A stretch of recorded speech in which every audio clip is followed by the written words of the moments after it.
बिस्मिल्लाहिर्रहमानिर्रहीम। Advance payment, import में advance payment क्या होती है? वैसे तो एक्सपोर्ट में भी होती है, आप इंपोर्ट एक्सपोर्ट दोनों में एडवांस पेमेंट ले सकते हैं, लेकिन एडवांस पेमेंट का प्रोसेस क्या है, कैसे इसको करते हैं, इससे ज़्यादा ज़रूरी है कि एडवांस पेमेंट क्यों की जाती है। यानी आपको ऐसी क्या मजबूरी है कि आपने एडवांस पेमेंट ही करनी है या एडवांस पेमेंट ही लेनी है। और वो जो एक्सपोर्टर है, अगर वो एडवांस पेमेंट मांग रहा है तो इंपोर्टर की क्या मजबूरी है कि वो क्यों एडवांस पेमेंट करना चाहता है। क्या एक ही उसके पास सप्लायर है कि जो एडवांस पेमेंट पे अड़ा हुआ है कि जी मुझे एडवांस पेमेंट देंगे तो मैं आपको भिजवाऊंगा? क्या दुनिया में और कोई दूसरा सप्लायर नहीं है उस प्रोडक्ट का कि जिससे आप एलसी के अगेंस्ट ले सकें? तो ऐसे ही एक्सपोर्टर की जगह पे अगर आप देखें तो क्यों कोई बंदा एक्सपोर्टर को एडवांस पेमेंट देगा? ऐसी क्या मजबूरी है? मतलब वो अकेला ही एक्सपोर्टर है उसका?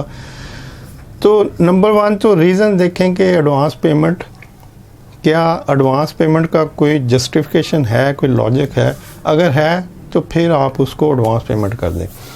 और ये जो लॉजिक है इसको ढूंढने के लिए, क्योंकि ये अगर आप इंपोर्ट कर रहे हैं या एक्सपोर्ट कर रहे हैं तो लॉजिक को आप समझेंगे तो आप अपने फ़ायदे के लिए सोचेंगे। अदरवाइज़ मार्केट में जितने लोग बैठे हैं हर बंदा ही कहेगा कि जी अच्छा आपने ये ख़रीदना है तो एडवांस दे दें, आपने इंपोर्ट करना है तो एडवांस दे दें। मतलब एडवांस लेने के लिए तो हर बंदा मुंह खोले बैठा होगा, लेकिन लॉजिक क्या है उसका, क्यों मांग रहा है एडवांस?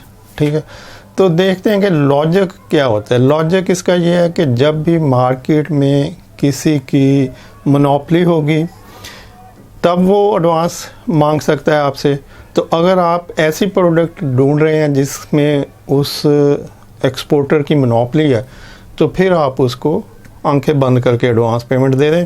फिर एडवांस पेमेंट आपकी सिक्योर है, मतलब उसमें फिर मरने के कोई चांसेस नहीं। वो लोग जो ये क्वेश्चन करते हैं बार बार कि जी अगर हमने एडवांस पेमेंट कर दी तो फिर हो सकता है एक्सपोर्टर भाग जाए, तो बिल्कुल एक्सपोर्टर भाग जाएगा, क्योंकि वो एडवांस पेमेंट मांग ही इसलिए रहा है कि वो भाग जाए। लेकिन अगर वो मोनोपोली मैन्युफैक्चरर है, वो मोनोपोली एक्सपोर्टर है, सिर्फ प्रोडक्ट उसी के पास है तो फिर वो किसी तरह से नहीं भागेगा, क्योंकि वो एक ही बंदा है दुनिया में, वो एक ही मैन्युफैक्चरर है, उसने सारी दुनिया को सप्लाई करना है, उसको भागने की ज़रूरत नहीं। और भाग के वो किधर जाएगा? क्या वो अपना सारा बिज़नेस क्लोज़ कर लेगा? फॉर एग्ज़ाम्पल एप्पल एक ही प्रोडक्ट है, सैमसंग एक ही प्रोडक्ट है, तो अगर आपको एप्पल चाहिए तो आप एप्पल के पास ही जाएंगे, आप कहीं और तो नहीं जा सकते। तो ऐसे अगर मोनोपोली प्रोडक्ट है तो आप उसको आंखें बंद करके एडवांस दे सकते हैं, उसमें किसी किस्म के रिस्क नहीं होते या बिल्कुल ज़ीरो समथिंग रिस्क होगा। लेकिन अगर वो मोनोपोली प्रोडक्ट नहीं है तो फिर आपको केयर करनी चाहिए। फिर आपको अल्टरनेट जो सप्लायर है उसके ऊपर जाना चाहिए कि भाई और सप्लायर देख लूँ, ये प्रोडक्ट तो आम अवेलेबल है तो मैं इसको क्यों एडवांस पेमेंट करूँ।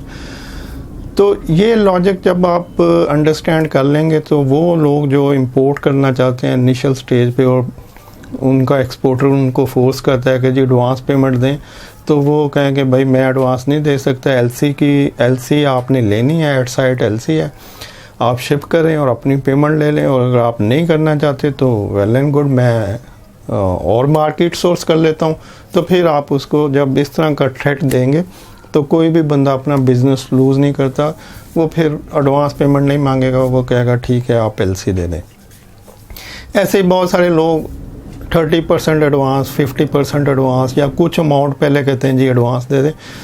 तो ये भी सिर्फ उन जगहों पे इस तरह की ट्रांजैक्शन होती हैं कि जी कुछ एडवांस दे दें 10%, 20%, 50%, जहाँ पे कोई मैन्युफैक्चरिंग प्रोसेस हो रहा है, कोई आपने किसी प्लांट मशीनरी का या किसी इक्विपमेंट का ऑर्डर करना है तो वहाँ पे हो सकता है इक्विपमेंट में भी नहीं होगा, सिर्फ प्लांट मशीनरी की हद तक ये हो सकता है कि वो आपसे कुछ एडवांस मांगे, अदरवाइज़ एडवांस की ज़रूरत नहीं होती। इक्विपमेंट भी जो मैन्युफैक्चरर होते हैं उनके पास उनका स्टॉक अवेलेबल होता है, वो किसी भी इक्विपमेंट के लिए भी एडवांस नहीं मांग सकते, जैसे ही एलसी मिलेगी तो वो उसको शिप कर देगा। लेकिन कोई प्लांट फैब्रिकेट करने के लिए टाइम भी लगता है और प्लांट को फैब्रिकेट करने के लिए स्पेसिफिक रिक्वायरमेंट भी होती है इंपोर्टर की कि जी मुझे इस तरह का, इतनी कैपेसिटी का या इस स्पेसिफिकेशन की मशीन चाहिए।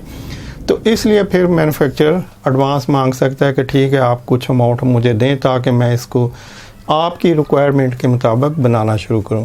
और अगर वो स्टैंडर्ड प्लांट मशीनरी है कि जिसमें किसी किस्म की एडिशन अल्ट्रेशन की ज़रूरत नहीं है, तो फिर वो मशीन ऑलरेडी उनके स्टोर में तैयार पड़ी होंगी कुछ, और वो उन्हीं में से दे देंगे और एडवांस नहीं मांगेंगे। तो इस तरह का कुछ जो भी बंदा एडवांस एक्सपोर्टर आपसे मांगता है, उससे पहले इस तरह का अपने जहन में एक देख लें कि ये क्या कोई लॉजिक बनता है एडवांस लेने का इसका, या ये जस्ट ऐसे ही मुझसे पैसे निकलवाने की कोशिश कर रहा है, ताकि आप किसी भी रिस्क से बचे रहें। अच्छा, अब जो प्रोसेस है एडवांस पेमेंट का, पाकिस्तान से अगर आपने एडवांस पेमेंट करनी हो, पहले तो देख लें कि एडवांस क्या होता है। एडवांस से मुराद होता है, एडवांस से मुराद हमेशा ही पेमेंट ही होती है, यानी एडवांस के साथ पेमेंट लगाना ज़रूरी नहीं है। जैसे मैंने भी बोला एडवांस पेमेंट, लेकिन अगर आप सिंपली एडवांस कहेंगे तो ये एक कंप्लीट फ्रेज़ है, ये एक कंप्लीट वर्ड है, ये अपने अंदर एक पूरी डेफिनेशन है कि एडवांस से मुराद हमेशा पेमेंट को पहले पे करना होता है। और इसमें यह भी नहीं है कि टोटल है, हाफ है, कितना है। तो एडवांस से मुराद है पेमेंट पहले पे करना, कुछ पेमेंट पहले पे करना। लेकिन अगर एडवांस में परसेंटेज शामिल हो जाएगा जी 100% एडवांस, 10% एडवांस, 50% एडवांस, तो फिर वो फिर अमाउंट आ जाएगी कि जी आपने इतना एडवांस करना है। 10% एडवांस मीन कि आपने जो टोटल है उसका 10% पे करना है, पेमेंट करनी है, और 90% उस वक्त करना है जब इनवॉइस आपको दी जाएगी। तो एडवांस मीन हमेशा ही पेमेंट को लिया जाता है, एडवांस से मुराद पेमेंट, और रिमेनिंग अगेंस्ट इनवॉइस या अगेंस्ट बिल होता है। तो ये तो डेफिनेशन है बाय डिक्शनरी के एडवांस क्या होता है। अब एडवांस को पे आप किस तरह से कर सकते हैं। तो अगर आप इंपोर्ट करना चाहते हैं तो आप अपने बैंक जाएं, बैंक आपको एडवांस पेमेंट का पूरा प्रोसेस समझा देगा। जैसे कि अगर आप टोटल एडवांस पे करना चाहते हैं तब भी आपको जो आपके एक्सपोर्टर का परफॉर्मेंस वाइज है या कॉन्ट्रैक्ट है या कोई एग्रीमेंट है जिसके ऊपर उसने लिखा हुआ है कि जी ये प्रोडक्ट है, इसकी इतनी अमाउंट है और मुझे टोटल 100% एडवांस चाहिए, तो फिर वो कॉन्ट्रैक्ट जो होगा या परफॉर्मेंस वाइज जो होगा वो आप बैंक को देंगे। बैंक उसको स्टेट बैंक से रजिस्टर्ड कराएगा कि जी इतनी अमाउंट हमने एडवांस पे करनी है और इसके अगेंस्ट ये जो प्रोडक्ट है ये बाद में इतने टाइम में आ जाएगी। तो आप एडवांस पेमेंट उसके ऊपर कर सकते हैं। और अगर आपने कुछ पोर्शन एडवांस पे करना है जैसे 30%, 50%, 10%, तो फिर आप एक एलसी खोलेंगे जिसके साथ वो परफॉर्मेंस वाइज जिसके ऊपर लिखा हुआ है कि इतना पोर्शन जो है वो एडवांस चाहिए और बाकी के लिए आप एलसी खोल दें। तो ये सारा कुछ फिर एलसी के अंदर लिखा जाता है कि जी इतने % एडवांस जाएगा, बाकी की एलसी है, परफॉर्मेंस वाइज उसके साथ अटैच हो जाता है और बाकी जो डॉक्यूमेंट्स एलसी के होते हैं वो लगा के फिर भी आप अपने बैंक के पास ही जाएंगे। बैंक के पास आपको हर हाल में जाना पड़ेगा। आप टोटल एडवांस करें, पार्शली एडवांस करें, पार्शली एडवांस प्लस एलसी खोल लें, तो आपको बैंक ही जाना पड़ेगा, क्योंकि जितनी भी रेमिटेंस होती हैं वो बैंक के थ्रू, यानी स्टेट बैंक करेगा, बैंक कमर्शियल बैंक के थ्रू। तो अगर टोटल एडवांस है तो तब भी आप बैंक जाके टोटल एडवांस कर सकते हैं। अगर पार्शली एडवांस है तो तब भी आप partial advance plus remaining amount की एलसी का फॉर्म फिल करें, बैंक एलसी खोल देगा और जितनी अमाउंट एडवांस पे करनी है उतनी एडवांस पे कर देगा। तो ये पाकिस्तान में जो एलिजिबल वे है एडवांस पेमेंट करने का वो अवेलेबल है, लेकिन जाना आपको बैंक के पास ही पड़ेगा।